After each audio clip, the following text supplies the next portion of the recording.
دا ورو سوال کړی دی او ناشنا سوال یې کړی او خوندور سوال دی هغه دا دی چې دا خبره خو واضحه ده چې ږیره د سړي ښایست دی ږیره د سړي ښایست دی نو دې جنتیانو ته الله دا ښایست ولې نه نصیب کوي ځکه چې جنت کې خو د سړو ږیرې شتي که نشتي نشتي نو چې ږیره ښایست دی نو د هغوی دا ښایست ولې نشتي دا عجیبه او خوندور سوال دی الجواب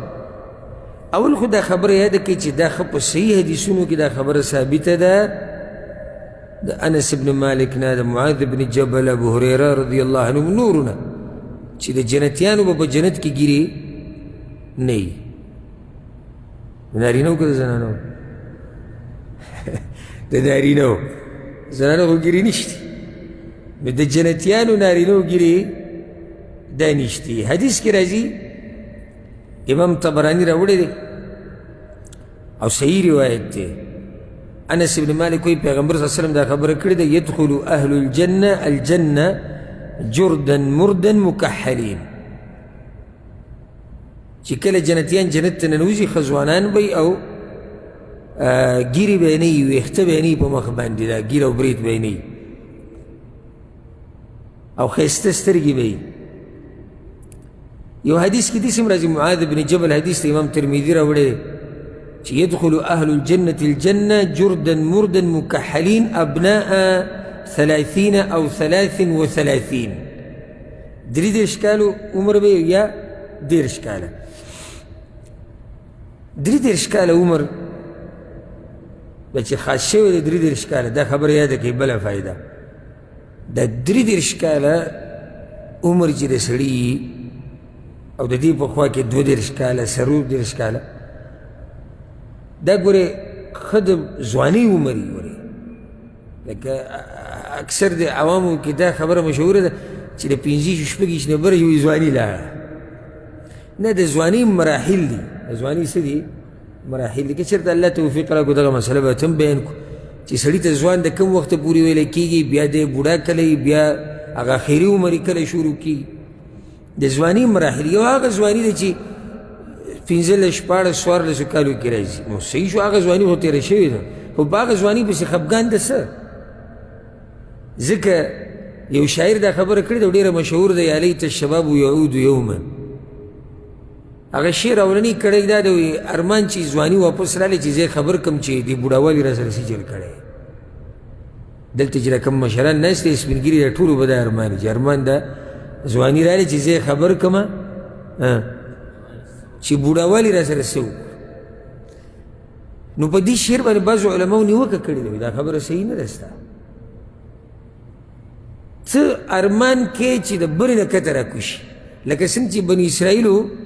الله ولا ترنجبین او مړزان ورکول هغوی زمونږ پیاز دال بادرنګ دا پکار دي ښه نو اوس به څوک وایي چې ولې ځواني ښه نه ده نه د ځوانۍ نه دغه عمر ښه دی کوم چې ډېر شوی دی ستا عقل په ځای شو ته د سړو په صف کې شوې ته هوښیار شوې پیغمبرانو له الله پیغمبري کوم عمر کې ورکوي اکثر د څلوېښت ولې په ځوانۍ کې نه ورکوي چې دی د 15 کالو د شلو کله څلوېښتو ته ورسي دی په یو ځای ودرېږي نو دا 33 کاله عمر چې دی دا څه دی بوډاوالي عمر دی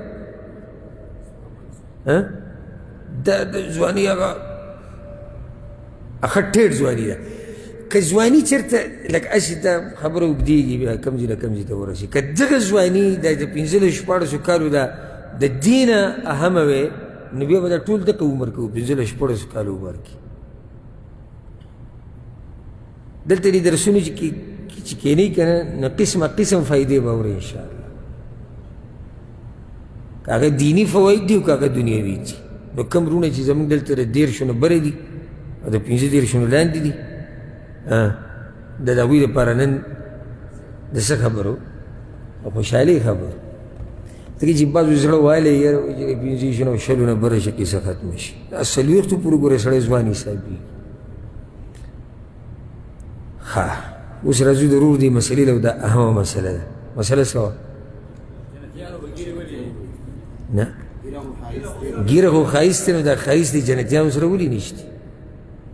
حکمت دې کې علماو خبرې کړي دي الحمدلله. الله دې کوم علما چې وفات شوي دي رب العالمین دې وبخي، او کوم چې ژوندي دي الله دې د هغوی په ژوند کې برکت واچي. څه ناشنا خلک دي دا علما، هره مسله کې دوی خبره کوي، د هرې مسلې د حل کولو کوشش کوي، او امت په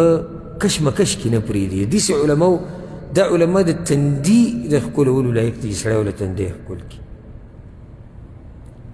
چې داسې عالم ستا په معاشره کې چې ته پیسې ډاډی داسې کتاب یو عالم لیکلی دی اگر که مړ دی خو ته پې ډاډی لکه څه مسله راله هغه کتاب کې به وګورو، که مسله راله هغه شیخ ته به وو، هغه مفتي صاحب ته به وو، عالم ته به وو. چې اوس داسې مولوي صاحب باندې واوړي چې غریب له قرآن تلاوت صحیح نه ورځي، نو ته په ډاډۍ کې یېرېږه وکړې یېرېږي یا الله زموږ دا مولوي صاحب څوک چې ته راګیر نه کړي په مسله کې. نو علماو دې کې خبرې کړي دي الحمدلله. یو جواب بعضو علماو دا ذکر کړی وی جنت چې دی دا دارو تکلیف نه دی. دارو تکلیف معنی دا د عبادتونو ځای نه دی چې الله د بندگان په عبادت مکلف کړي دي، بلکې دارو ثواب و نعیم، دا د نعمتونو نه د مزو اخیستو ځای دی. نو الله پکې هر هغه څه ورکړي دي د جنتیانو له چې دوی ته مزې اخلي. نه هغه مزو کې یو مزه دا ده چې ښایست یې پوره شي، هغه ښایست هغه پوره کېده دا دی چې دوی ګیره نه کړي. دا بعض علماو جواب کړی. امام ابن القیم په قبر د الله د رحمتونو باران راووري، دا یو ناشنا سړی و، د ده جواب چې اوري په هره مسله کې نو سم داسې پکې لګېږي چې ته به ورته حیران شي. دا امام ابن القیم دا د شیخ الاسلام ابن تیمیه شاګرد دی. سړی وایي چې د استاذ ته حیران شم که د شاګرد ته حیران شم. امام ابن القیم التبیان فی اقسام القرآن پای کې دا خبر هغه ذکر کړې ده، وایي ګیرې دا ویښته چې دي د ګیرې ده په دې کې ډېرې فایدې دي. هغه د ګیرې مسله بیانوله، وایي په د ګیرې په دې ویښتو کې څه دي؟ ډېرې فایدې دي چې ډېر ترې څه دي؟ ډېر ترې محروم دي غریبانان. اوس دې انګریزانو شروع کړې ده په ګیرو باندې، او اکثر دا دنیا پرست خلک چې دي او دا کلاډیان میلاډیان او دا ډرامو والا دوی ټولو شروع کړي دي. ښایست ویدلې کې دی او د دین د لاسې نه پوره ښایست دی. بعضو دا خبره نشر کړې ده د انګریزانو ملکونو کې، او پیر دا دغه پوسټرې لګېدلي وي ګیره پرېږدئ او د کینسر نه ځان بچ کړئ، ګیره پرېږدئ او د کینسر نه ځان بچ کړئ. نو ګیره کې ډېرې فایدې دي، سړی پرې ښایسته ښکاري، د پیغمبر امتی پرې ښکاري. او امام ابن القیم خو ناشنا خبره ذکر کړې ده، یو خو سړی ښایسته ښکاري او دویم وایي هیبت یې ډېرې، الوقار والهیبه. او څه ناشنا خبره کړې سبحان الله. وی ګوره امام ابن القیم وایي دا زما خبره نه ده چې څوک پې خفه شي.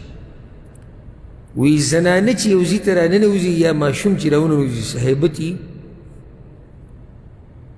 زنانه چې مجلس ته راننوځي ته به وخوځي پلانې راغی یا ماشوم راغی،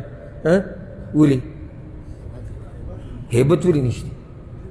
ګیره نشته. دا هیبت او وقار دا رعب دا په دې نشي ځکه چې ګیره یې نشته. اوس یو زنانه ده ډېره تکړه ده، ډېره تکړه ده او ښه زوروره ده او د سړو سره مقابله هم کولی شي ځان. کیدای شي داسې پکې چې ته یو نیم زنانه راوځي او دا په لارو کې ګرځي او خلک وایي پلاني بدماشه راغله، دا ټکي ورسره څه ښکاري؟ د هغې د هر څه سره دا بس ښکاري ځکه چې ویښته نه برید شته، د ګیره شته، د نورو څه شته. دې ګیره کې الله یو هیبت اچولی دی سبحان الله، چې ته یو مجلس کې ناست ورننوځي او ګیره دي ټول غلی شي. کله دینداره سړیاله اوس د هغوی پېشاني یو جدا مسله ده. که چېرته ټي وي ګوري بنې کي، ځای به راته پرېږدي، خبرې به ډېرې نه کوي، چغې به ډېرې نه وایي، سګرټ نسوار به ستا په مخ کې نه کوي. او سبحان الله او چې کله دیندار سړی او په مخ باندې دا ګیری او داسې خپلو خپلوانو کله چېرته ورشي او دا ښځې را جمع شي او سړي ناستي ټول او دی به که ورننوځي دا ټولې ښځې دغه ځای نه وتښتي حالانکې ناست وو پکې یاران ناست وو او د هغوی هیبت هغه شان نه و څنګه چې د دی او چې دی ورننوتو ټولې منډې فلانی راغی اوسې چل دی که نه هغه چل دا دی په دې مخ باندې دا ویښته د انسان وقار او عزت ډېروي نو بله فایده هغه دا ذکر کړې د امام ابن القیم وی دې سره د سړو او د ښځو په منځ کې فرق راځي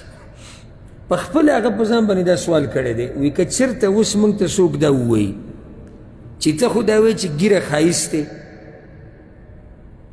نو دې زنانو ته دا ښایست ولې نه نصیب کېږي او زنانه ښایست ته ډېرې محتاجې دي خیال هم دی ده سړي ښایست ته ډېر محتاج دي که نه زنانه نو دې زنانو ته دا ښایست ولې نه نصیب کېدو اوس که څوک دا اعتراض وکړي پکار دی چې زنانو هم ګیرې وي چې سړي پرې ښایسته ښکاري بیا خو زنانو به هم ګیرې وی که نه دوی به هم ښایسته ښکاري دی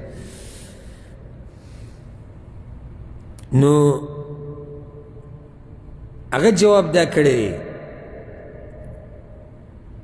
وی ښځه الله داسې مخلوق پیدا کړی دی چې د دې نه خون اخیستی کېږي هغه په دې طریقې سره چې که خاوند یې ښکلی او که ورته نږدې کېږي که هر څه کوي نو د هغې سره دا مناسب وه چې د هغې په مخ دې ویښته نه وي رب العالمین څه حکیم بادشاه دی او په خپل مخلوق خو هغه پوهه دی چې هغه پرې نه وي پوهه نو څوک به پرې پوهه د نارینه دا صفت دی چې دی زنانه ته نږدې کېږي او که په هره طریقه نږدې کېږي نو ځکه دا زنانه چې ویښته پرې نه وي او داسې پستې پستې خبرې کوي ګوره ځکه د دې نه منع راغلی چې ښځه به دا د سړو په شان خبرې او چلونه خو به نه کوي پستې پستې خبرې او داسې نرمې نرمې خبرې او دا بدن یې نازک نازکي نو دې ښځې نه خاوند خوشحاله وي چې اوس داسې ښځه راولي چې سم سړی راولي پهلوان خوشحاله به یې ورسره و چې داسې ښځې نه باندې الله غواړي چې ګیرې راختلي نو څه به ورسره کوي او زموږ ملکونو کې خو دا وایي دا اکثر د مشرانې ښځې چې د عمر یې چې ډېر زیات شي داسې ویښته دوه درې راختلي وي دا زبرګه ده وي زبرګه ده وي ځکه یې ګیره راختلې ده نو زنانو سره نه ده مناسب ځکه امام ابن القیم وایي چې هغوی سره نه و مناسب نو اوس مسله دا ده چې که ښایست دی نو د جنتیانو ته ولې نه نصیب کېږي د ښځو مسله خو حل شو که سړي په جنت کې نو جواب د هغې دا دی چې څنګه چې دا سړی د ښځې نه خون علي چې کله مخ صفایي او ویښته پرې نه وي نو دا جنت هم د خون د اخیستو ځای دی نو ځکه د سړي دا مخ هم صفا دی چې دا ښځې ته خوند والي دویمه ده چې دا جنت کې الله ډېر ښایست ورکوي دی سړو ته هم او د زنانو ته هم او دا ګیره نه ده ګیره دا د دې مخ هغه نقشه او هغه ښایست هغه پټوي لکه اوس ګیره د چا په مخ وي د ده دا زن څنګه ده لاندې مرۍ څنګه ده او دا نینګي د دې پته لګي که نه لګي ګیره کې پته نه لګي که نه ګیرې هر څه پټ کړي دي نو دا په جنت کې نشته چې دی بلکل دا مخ زن نینګي هر څه ښکاري چې دا الله سم جوړ کړي دي نو دا بعض علماو جوابونه کړي دي او د ټولو نه ښکلی جواب یې دا دی چې احکام د جنت او د جنت نعمتونه د هغې قیاس په دنیا باندې نشي کېدی هلته هر څه جدا دي نومونه یو شان دي او نور حقیقتونه هغه جدا جدا دي اوس انګور هلته هم دی انګور دنیا کې هم دی نو څه خیال دی چې انګور یو شان دي کیلې هلته هم دي کیلې دلته هم دي څه خیال چې هلته او دلته یو شان دي نو دغه شان دا ښایست دی بغیر ګیرې نه یو سړی تاسو دلته دیو ته مه ګورئ دلته چې مخونه شنه نیولي چې موږ په جنت کې داسې ښکارو هغه جدا نعمتونه دي ځکه یو حدیث کې راځي چې ښایست د یوسف علیه السلام دی نو ښایست د یوسف علیه السلام او اخلاق به زمونږ د پیغمبر صلی الله علیه وسلم او بدن دنګوالی آدم علیه السلام د دنګوالی پیژن دا به څومره ښایسته انسان ورسېدی به که نه او د الله په هر کار کې حکمتونه دي په دنیا او په آخرت کې چې د الله کم کارونه دي او څه کوي او څه وغواړي نو هغه کولی شي په کې حکمتونه دي لا یسألو عما یفعل د الله نه څوک تپوس نشي کولی خو موږ به صرف کوشش کوو چې هغه حکمتونه پکې معلوم کړو که ورته ورسېدو صحیح ده که ونه رسېدو نو به حکمت دغه دی چې الله ویلي دی او زموږ پې ایمان دی پیغمبر صلی الله علیه وسلم ویلي دی او زموږ پې ایمان دی الله دې موږ جنت ته ورسوي او چې هلته کله میلاو شو نو بیا به یو بل ته وګورو چې بغیر ګیرو نه هلته څنګه ښکارو الله دې موږ ته جنت الفردوس کې د پیغمبر صلی الله علیه وسلم ګاونډیتوب نصیب کړي